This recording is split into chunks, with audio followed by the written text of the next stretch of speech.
रासायनिक सार खत मध्य आम पार्थक्य जाना बहुत किसी पार्थक्य अच्छी। चलो डिस्कसन करना। रासायनिक सार एक अजैविक लवण। खत खत एक प्राकृतिक पदार्थ जहाँकि गोबर मनुष्यर वर्ज्यवस्तु उद्भिद अवशेषर विघटन मिलता है। ताहले रासायनिक सार एक अजैविक लवण।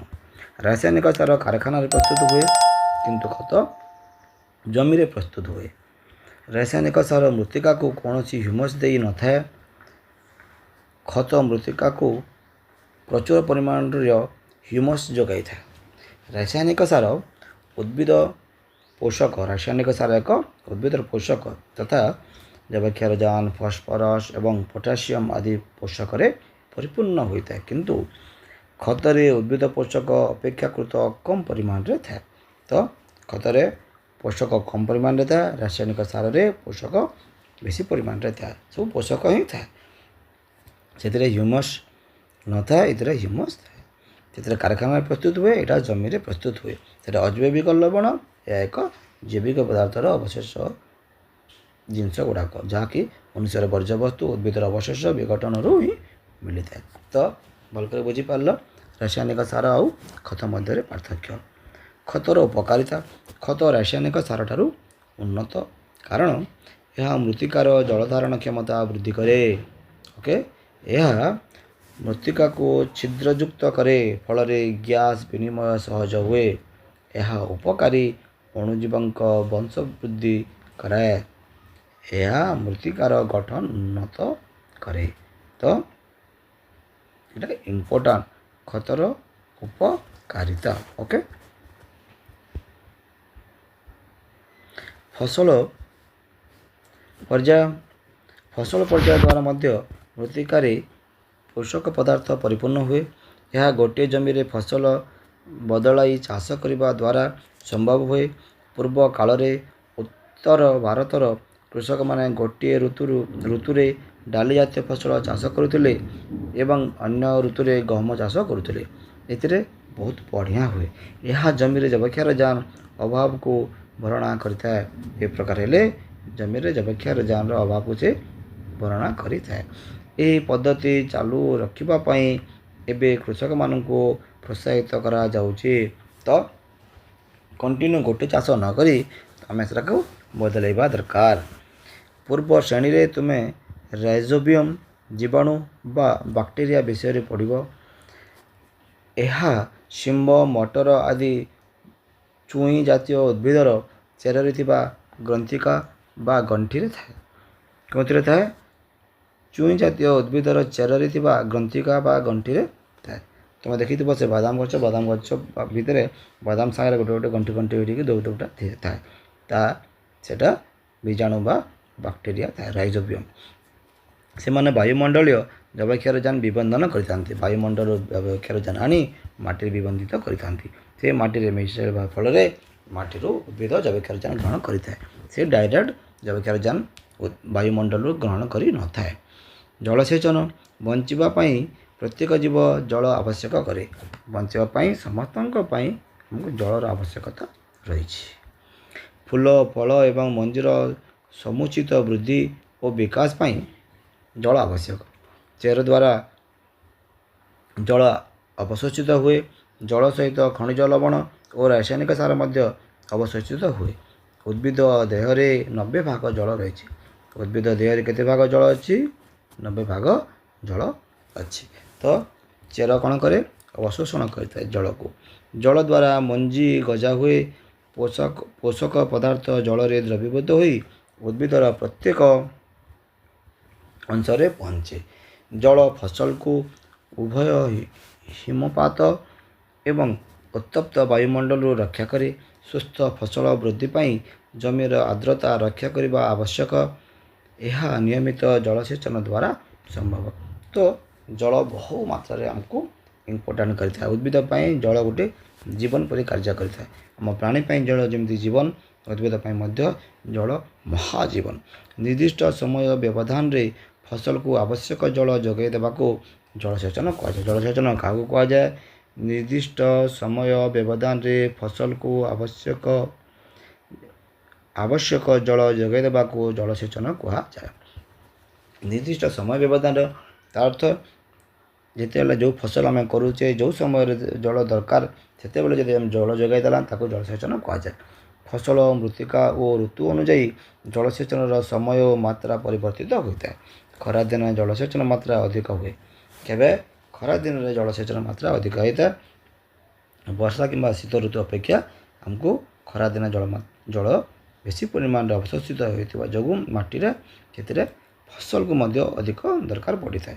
ଖରାଦିନେ ଜଳସେଚନ ମାତ୍ରା ଅଧିକ ହୁଏ। ଏହାର କାରଣ କ'ଣ? ମୃତ୍ତିକା ଓ ପତ୍ରରେ ଅଧିକ ବାଷ୍ପୀଭବନ ଯୋଗୁଁ ହୋଇପାରେ କି? ତୁମେ ଗଛରେ ନିୟମିତ ପାଣି ଦେବା ପାଇଁ ଯତ୍ନବାନ ହେବା ଦରକାର।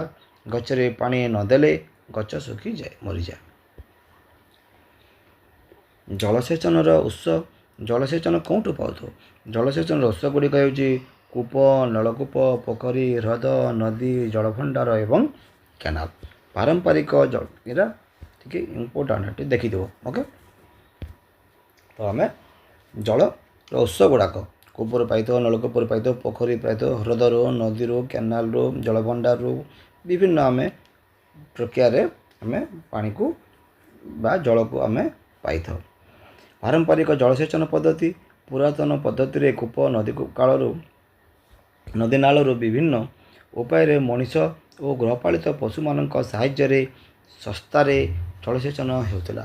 ମାତ୍ର ଏହି ପଦ୍ଧତି ଗୁଡ଼ିକ ସେତେ ଫଳପ୍ରଦ ନଥିଲା। ତ ବହୁ ପୁରାତନ କାଳରୁ ପାରମ୍ପରିକ ଜଳସେଚନ ପଦ୍ଧତି ଚାଲିଥିଲା। ସେଥିରେ ଶସ୍ତାରେ ହେଉଥିଲା, ଭଲ ଫଳ ନଥିଲା। ପୁରାତନ ପଦ୍ଧତି ଗୁଡ଼ିକ ହେଲା ମୋଟ, ଯାହାକି ପୁଲି ପଦ୍ଧତି, ଚେନ୍ ପମ୍ପ, ତେଣ୍ଡା, ଲିଭର ପଦ୍ଧତି।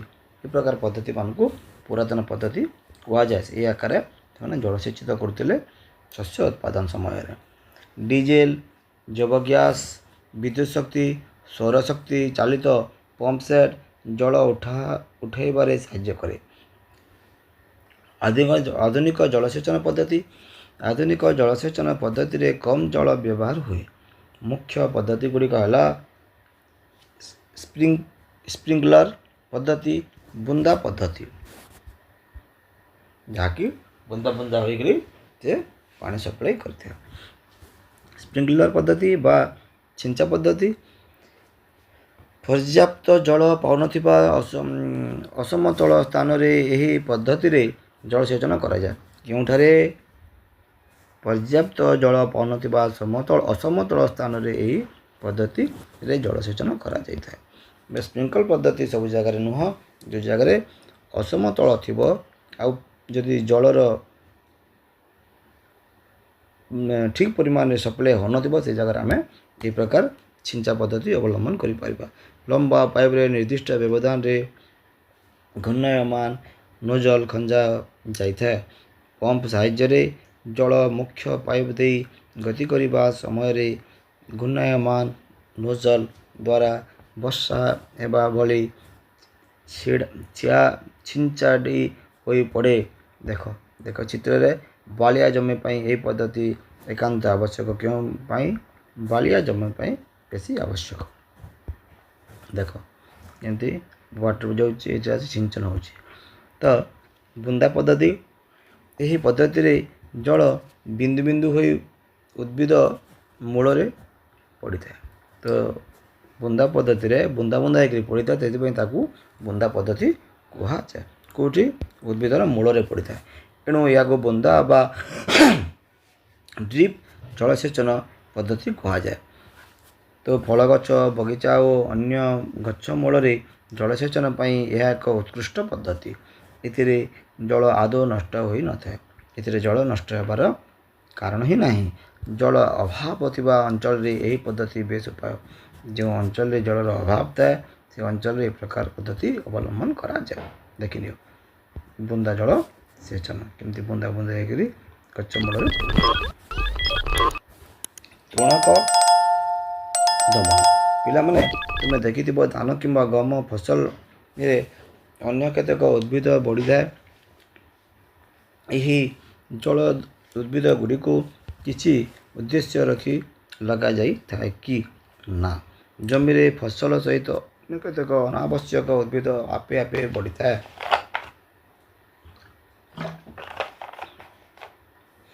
ଏହି ଅନାବନା ଗଛକୁ ତୃଣକ କୁହାଯାଏ। ତ ଅନାବନା ଗଛକୁ ତୃଣକ ଆମେ କହିଥାଉ। ଅନାବଶ୍ୟକ ଉଦ୍ଭିଦ ଆପେ ଆପେ ବଢ଼ିଥାନ୍ତି, ଏହାକୁ ଆମେ ତୃଣକ କହିଥାଉ। ଜାଣିଲ, ଏଗୁଡ଼ିକୁ ଜମିରୁ ନିର୍ମୂଳ କରିବାକୁ ତୃଣକ ଦମନ କୁହାଯାଏ। ତ ଏଗୁଡ଼ିକୁ ଜମିରୁ ନିର୍ମୂଳ କରିବାକୁ ତୃଣକ ଦମନ କୁହାଯାଏ। ତାକୁ ଦମନ କରିବା, ତୃଣକୁ ଦମନ କରିବାକୁ ତୃଣକ ଦମନ କୁହାଯାଏ। ଫସଲରେ ତୃଣକ ଦମନ ଏକାନ୍ତ ଜରୁରୀ। ଫସଲ ଯଦି ତୁମେ ତୃଣକ ଦମନ ନ କରିବ, ତୁମ ଫସଲ ଉତ୍ପାଦନଟା କମିଯିବ। ନଚେତ୍ ଏଗୁଡ଼ିକ ବଢ଼ି ଜଳ, ପୋଷକ ସ୍ଥାନ ଓ ଆଲୋକ ପାଇଁ ଫସଲ ସହିତ ପ୍ରତିଯୋଗିତା କରି ଫସଲ ବୃଦ୍ଧିରେ ବାଧକ ସାଜିଥାନ୍ତି। କେତେକ ତୃଣକ ଫସଲ ଅମଳରେ ବାଧା ସୃଷ୍ଟି କରନ୍ତି ଏବଂ ପ୍ରାଣୀ ଓ ମନୁଷ୍ୟମାନଙ୍କ ପାଇଁ ବିଷ ଭଳି ମଧ୍ୟ କାର୍ଯ୍ୟ କରିଥାନ୍ତି। ତ କୃଷକ ବିଭିନ୍ନ ଉପାୟରେ ତୃଣକ ଦମନ କରେ। ମଞ୍ଜି ବୁଣିବା ପୂର୍ବରୁ ଏଗୁଡ଼ିକ ହଳ ଦ୍ୱାରା ଉପୁଡ଼ି ଯାଆନ୍ତି ଓ ଶୁଖି ମାଟିରେ ମିଶିଯାଆନ୍ତି। ଫୁଲ ଓ ମଞ୍ଜି ଧରିବା ପୂର୍ବରୁ ଏଗୁଡ଼ିକୁ ଦମନ କରିବା ଦରକାର। କେତେବେଳେ ଦମନ କରିବା ଦରକାର? ଫୁଲ ଓ ମଞ୍ଜି ଧରିବା ପୂର୍ବରୁ ଏଗୁଡ଼ିକୁ ଦମନ କରିବା ଦରକାର। ହାତରେ ଉପାଡ଼ି ବା ଖୁରପି କିମ୍ବା ମଞ୍ଜି ଡ୍ରିଲ୍ ଯତ୍ନ ଦ୍ୱାରା ବା ରାସାୟନିକ ପଦାର୍ଥ ତୃଣକ ମାରି ଏଗୁଡ଼ିକୁ ଦମନ କରାଯାଏ। ଉଦାହରଣ, ତୃଣକକାରୀକୁ ଜଳରେ ଦ୍ରବୀଭୂତ କରାଯାଇ ସିଞ୍ଚନ ଯନ୍ତ୍ର ସାହାଯ୍ୟରେ ସିଞ୍ଚନ କରି ତୃଣକ ଦମନ କରାଯାଏ। ତୃଣକ କରୁଥିବା ଅବସ୍ଥାରେ ଏବଂ ଫୁଲ ଓ ମଞ୍ଜି ଧରିବା ପୂର୍ବରୁ ତୃଣକକାରୀ ପ୍ରୟୋଗ କରାଯାଏ। ଯେତେବେଳେ ଫୁଲ ଓ ମଞ୍ଜି ଧରିବ, ତା ପୂର୍ବରୁ ତୃଣକ ମାରି ପ୍ରୟୋଗ କରାଯାଏ। ପରେ କଲେ କିଛି ଲାଭ ନାହିଁ। ଏହା କୃଷକର ଶରୀର ଉପରେ ପଡ଼ିଲେ ତା'ର କ୍ଷତି କରେ। ଏହା କୃଷକର ଶରୀର ଉପରେ ପଡ଼ିଲେ କ'ଣ କରେ? କୃଷକ ଶରୀର ଉପରେ ପଡ଼ିଲେ କ୍ଷତି କରେ। ତେଣୁ ଯତ୍ନର ସହ ଏହା ବ୍ୟବହାର କରିବା ଦରକାର। ସିଞ୍ଚନ କରିବା ପୂର୍ବରୁ କପଡ଼ା ଦ୍ୱାରା ନାକ ଓ ପାଟିକୁ ଘୋଡ଼ାଇ ଦେବା ନିରାପଦ। ତ ସିଞ୍ଚନ କଲାବେଳକୁ ଆମକୁ କରିବା ପୂର୍ବରୁ କପଡ଼ା ଦ୍ୱାରା ନାକ ଓ ପାଟିକୁ ଆମେ ଘୋଡ଼ାଇ ଦେବା ଦରକାର। ଅମଳ। ପାକଳ ଫସଲକୁ କାଟି ଖଳାକୁ ଆଣିବାକୁ ଅମଳ କୁହାଯାଏ। କାହାକୁ ଅମଳ କୁହାଗଲା? ପାକଳ ଫସଲକୁ କାଟି ଖଳାକୁ ଆଣିବାକୁ ଅମଳ କୁହାଯାଏ। ଫସଲ ଗଛକୁ ଉପୁଡ଼ା ଯନ୍ତ୍ର ବା ଫସଲ କଟା ମେସିନ୍ ଦ୍ୱାରା ମୂଳଠାରୁ 3ରୁ 4 ସେଣ୍ଟିମିଟର ଉପରକୁ କଟାଯାଇଥାଏ। ତ ଫସଲ ଯନ୍ତ୍ରରେ କାଟିବା କିମ୍ବା ହାତରେ କାଟିଲେ ଚଳେ, ଯେଉଁଥିରେ ବି ଆମେ ଦା ସାହାଯ୍ୟରେ ମଧ୍ୟ କାଟିପାରିବା। ବିଭିନ୍ନ ଯନ୍ତ୍ରପାତି ମଧ୍ୟ ବାହାରୁଛି। ଶସ୍ୟ ଜାତୀୟ ଫସଲକୁ ପବନରେ ଉଡ଼ାଇ ଅଗାଡ଼ି ଓ ଧୂପ ଅଲଗା କରାଯାଏ। ଶସ୍ୟ ଜାତୀୟ ଫସଲକୁ ଆମେ ପବନରେ ଉଡ଼ାଇକି ତାଙ୍କୁ ଅଲଗା କରିବା, ଧୂସ ଅଲଗା କରାଯାଏ। କମ୍ବାଇନ୍ ନାମକ ମେସିନ୍ ଦ୍ୱାରା ଆଜିକାଲି ଉଭୟ ଧାନ କାଟିବା ଓ ଉଡ଼ାଇବା କାର୍ଯ୍ୟ ହୋଇପାରୁଛି। ଦେଖ, ଏଇଟା ସେ କମ୍ବାଇନ୍ ମେସିନ୍। ଓକେ। ଫସଲ କଟା କରିବା ପରେ ଜମିରେ ମୂଳ ରହିଯାଏ। କେତେକ ଚାଷୀ ଏହାକୁ ପୋଡ଼ି ଦିଅନ୍ତି। ଫଳରେ ପ୍ରଦୂଷଣ ହୋଇପାରେ ଓ ନିକଟରେ ଥିବା ଫସଲରେ ନିଆଁ ଲାଗି କ୍ଷତି ହୋଇପାରେ। ତ ଫସଲ କାଟିବା ପରେ ଆମେ ତାକୁ ଯେତେ ରହିଯାଇଥିବ ତାକୁ ଆମେ ପୋଡ଼ିବା ଦରକାର ନାହିଁ। କେତେକ ଚାଷୀ ଏହାକୁ ପୋଡ଼ି ଦିଅନ୍ତି। ଫସଲରେ ପ୍ରଦୂଷଣ ହୋଇଥାଏ। ନିକଟରେ ଥିବା ଫସଲ ମଧ୍ୟ ନିଆଁ ଲାଗିଯିବାର ସମ୍ଭାବନା ଥାଏ। ଅମଳ ହୋଇଥିବା ଦାନାକୁ କୁଲା ବା ମେସିନ୍ ସାହାଯ୍ୟରେ ଉଡ଼ାଇ ଅଗାଡ଼ି ଅଲଗା କରି ମଞ୍ଜି ସଂଗ୍ରହ କରିବାକୁ ୱିନୋଇଂ କୁହାଯାଏ। ତ ୱିନୋଇଂ କ'ଣ? ଦେଖିନିଅ। ଅମଳ ହୋଇଥିବା ଦାନାକୁ କୁଲା ବା ମେସିନ୍ ସାହାଯ୍ୟରେ ଉଡ଼ାଇ ଅଗାଡ଼ି ଅଲଗା କରିବା ମଞ୍ଜି ସଂଗ୍ରହ କରିବାକୁ ୱିନୋଇଂ କୁହାଯାଏ। ଅମଳ ଉତ୍ସବ 3ରୁ 4 ମାସର କଠିନ ପରିଶ୍ରମ ପରେ ଫସଲ ଅମଳ ସମୟ ଆସେ। ଠିଆ ହୋଇଥିବା ସୁନାର ଫସଲ ଦେଖି ଚାଷୀ ଆନନ୍ଦରେ ବିଭୋର ହୋଇଯାଏ। ଗତ ଋତୁରେ କଠିନ ପରିଶ୍ରମ ଉପଯୁକ୍ତ ଫଳ ଦେଇଥିବାରୁ ଅମଳ ପରେ ବିଶ୍ରାମ ନେବା ଓ ମୌଜ ମଜଲିସ୍ କରିବାର କୃଷକ ମନ ବଳାଇଥାଏ। ଅମଳ ସମୟ ସାରା ଭାରତରେ ଆନନ୍ଦ ଉଲ୍ଲାସ ସମୟ ହୋଇଥାଏ। ଏହି ସମୟରେ ପୋଙ୍ଗଲ, ବୈଶାଖୀ, ହୋଲି, ଦିୱାଲି, ଆମ ଅଞ୍ଚଳରେ ନୂଆଖାଇ, ଯାହାକୁ ଆମେ ନବାନ୍ନ ଭକ୍ଷଣ ବୋଲି କହୁଛେ, ବିହୁ ଆଦି ପର୍ବ ପାଳିତ ହୋଇଥାଏ। ତ ଅମଳ କଲେ ତାପରେ ତାକୁ ଆମେ ସଂରକ୍ଷଣ ମଧ୍ୟ କରିବାର ଦରକାର ଅଛି। ସଂରକ୍ଷଣ ଅମଳ ପରେ ଶସ୍ୟକୁ ସାଇତି ରଖିବା ଆବଶ୍ୟକ ପଡ଼େ। ଏଗୁଡ଼ିକୁ ଆର୍ଦ୍ରତା, କୀଟ, ମୂଷା ଏବଂ ଅଣୁଜୀବଠାରୁ ଦୂରେଇ ରଖିବା ଭଲ। ସଦ୍ୟ ଅମଳ ହୋଇଥିବା ଶସ୍ୟକୁ ଖରାରେ ଶୁଖାଇ ନ ରଖିଲେ ସେଗୁଡ଼ିକ ଅଣୁଜୀବ ଦ୍ୱାରା ନଷ୍ଟ ହୋଇଯାଏ ଓ ଅଙ୍କୁରଣ କ୍ଷମତା ହରାଏ। ତେଣୁ ଶସ୍ୟ ସଂରକ୍ଷଣ ପୂର୍ବରୁ ଖରାରେ ଭଲ ଭାବେ ଶୁଖାଇ ଆର୍ଦ୍ରତା ହ୍ରାସ କରିବାକୁ ପଡ଼େ। ଫଳରେ କୀଟ, ପତଙ୍ଗ, ବ୍ୟାକ୍ଟେରିଆ, କବକ ଦାଉରୁ ରକ୍ଷା ମିଳେ। ତ ଆମକୁ ଅମଳ ପରେ ଖରାରେ ଶୁଖାଇବା ଦରକାର, ନହେଲେ କୀଟପତଙ୍ଗ ଲାଗି, କବକ, ବ୍ୟାକ୍ଟେରିଆ ଲାଗି ଖରାପ ହେଇଯିବ। କୃଷକମାନେ ଶସ୍ୟକୁ ମୁଖ୍ୟତଃ ଅଖାରେ ଦସ୍ତା ପାତ୍ରରେ ସାଇତି ରଖନ୍ତି। ଅଧିକ ପରିମାଣର ଶସ୍ୟ କୀଟ ଓ ମୂଷା ଦାଉରୁ ରକ୍ଷା କରିବା ପାଇଁ ଖଣି ବା ଗୋଲାକାର ଉଚ୍ଚ କୋଠାଘର ବା ସିଲୋ ଏବଂ ଶସ୍ୟ ଭଣ୍ଡାର ବ୍ୟବହାର କରାଯାଏ। ଶୁଖିଲା ନିମପତ୍ର ବ୍ୟବହାର କରି ଘରେ ଖାଦ୍ୟଶସ୍ୟ ସାଇତି ରଖାଯାଏ। ଆଉ ମଧ୍ୟ ବିଭିନ୍ନ ଉପାୟରେ ଆମେ ଖାଦ୍ୟଶସ୍ୟକୁ ସାଇତି ରଖୁଛେ। କ'ଣ ନିମପତ୍ର ବ୍ୟବହାର କରିକି ମଧ୍ୟ ଆମେ ତାକୁ ସାଇତି ରଖୁଛେ। ବଡ଼ ବଡ଼ ଗୋଦାମ ଘରେ ଶସ୍ୟ ସାଇତି ରଖିବା ବେଳେ ଏହାକୁ ଅଣୁଜୀବ ଓ କୀଟପତଙ୍ଗ ଆକ୍ରମଣରୁ ରକ୍ଷା କରିବା ପାଇଁ ବିଭିନ୍ନ ରାସାୟନିକ ପଦାର୍ଥ ବ୍ୟବହାର କରାଯାଏ। ଦେଖ, ଏଇଟା ହେଲା ସିଲୋ, ଯେଉଁ ପ୍ରକାର ଯେ ଲେଖା ହେଇଛି। ଓକେ, ସୋ ପ୍ରାଣୀଙ୍କ ଠାରୁ ମିଳୁଥିବା ଖାଦ୍ୟ ଦେଖିନିଅ। କ୍ଷୀର କେଉଁଠୁ କ୍ଷୀର ପାଉଛି? ଗାଈ, ମଇଁଷି, ମେଣ୍ଢା, ଛେଳି, ଓଟ, ଏ ପ୍ରକାର। ଆଉ ପ୍ରାଣୀଠୁ କ'ଣ ପାଉଛ ତୁମେ? ଯଦି ଅଣ୍ଡା ପାଉଛ, କାହାଠୁ ଅଣ୍ଡା ପାଉଛ? ବତକ କି ଆମର ଏ ଯେଉଁ କୁକୁଡ଼ା ଯାହା ହେଲା, ଯେଉଁ ମାଂସ, ମାଛ, ଯାହାଠୁ ଯେଉଁଠୁ ପାଉଛ ସେଟା ସବୁ ଗୋଟେ ଲିଷ୍ଟ ବନେଇ ନେବ। ଚିଙ୍ଗୁଡ଼ି ପାଉଛ, ମାଛ ପାଉଛ, ମାଂସ ପାଉଛ, ଅଣ୍ଡା ପାଉଛ, କ୍ଷୀର, ଦହି, ମହି, ଛେନା ସବୁ ଜିନିଷ ପାଉଛ, କେଉଁଠୁ କାଣା ଉତ୍ସ ଗୁଡ଼ାକ ତା ତୁମେ ଭରିଦେବ। ତୁମେ ଏହି ଟେବୁଲଟି ପୂରଣ କରିସାରିଲା ପରେ ଜାଣିପାରିବ ଯେ ଉଦ୍ଭିଦମାନଙ୍କ ଭଳି ପ୍ରାଣୀମାନେ ମଧ୍ୟ ଆମକୁ ଖାଦ୍ୟ ଯୋଗାଇଥାନ୍ତି। ଉପକୂଳବର୍ତ୍ତୀ ଅଞ୍ଚଳର ଲୋକମାନେ ମାଛକୁ ଖାଦ୍ୟ ଭାବେ ବ୍ୟବହାର କରନ୍ତି। ଆମେମାନେ ମଧ୍ୟ ମାଛ ଖାଉ, କିନ୍ତୁ ଉପକୂଳବର୍ତ୍ତୀ ଅଞ୍ଚଳରେ ଅଧିକ ପରିମାଣରେ ମାଛ ଖାଇଥାନ୍ତି। ତୁମେ ଆଗରୁ ଜାଣିଛ ଆମେ ଉଦ୍ଭିଦଠାରୁ ଖାଦ୍ୟ ପାଇଥାଉ, କିନ୍ତୁ ଏବେ ଜାଣିଲ ପ୍ରାଣୀଙ୍କଠୁ ମଧ୍ୟ ବହୁ ପରିମାଣରେ ଆମେ ଖାଦ୍ୟ ପାଉଛେ। ଏବେ ଆମେ ଜାଣିବାକୁ ପାଇଲେ ଯେ ଫସଲ ଉତ୍ପାଦନର କେତେଗୁଡ଼ିଏ ସୋପାନ ରହିଛି, ଯଥା ବିହନ, ମନୋନୟନ, ବୁଣା ଆଦି। ସେହିପରି ଘରେ କିମ୍ବା ଫାର୍ମରେ ପଶୁମାନଙ୍କୁ ଉପଯୁକ୍ତ ଖାଦ୍ୟ ଓ ରହିବା ସ୍ଥାନ ଯୋଗାଇ ଯତ୍ନର ସହ ରଖିବାକୁ ପଶୁପାଳନ କୁହାଯାଏ। ପଶୁପାଳନ କାହାକୁ କହିବା?